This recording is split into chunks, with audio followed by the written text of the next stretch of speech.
Nós está saliendo direção de Nações Unidas na Ginebra, capital de Direitos Humanos, para seguir que luta uma seguinte fase na Ginebra, Europa.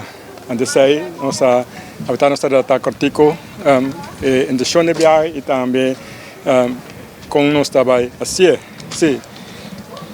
É de imensa importância para saber marcar um momento crucial dentro da luta para direitos humanos e reparação na isla de Bonaire.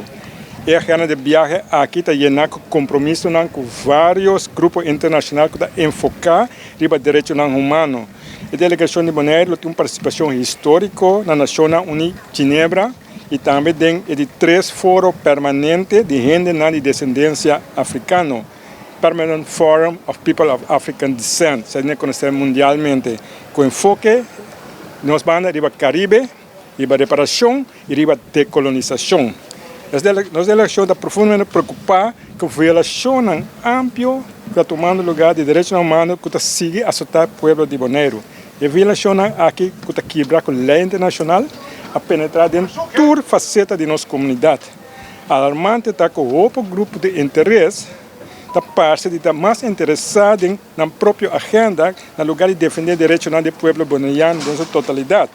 A missão de nossa delegação para Ginebra refletir uma chamada coletiva para uma solução superior para atender o aumento de violação aqui. É imperativo para nós pôr Esaki a cometer injustiça responsável para acto e garantizar que o nosso líder político está pondo prioridade no bem-estar do povo bonaiano, no lugar de benefício personal. A acusação recente contra o líder do partido político ainda está subrayar a necessidade urgente para um cambio sistemático.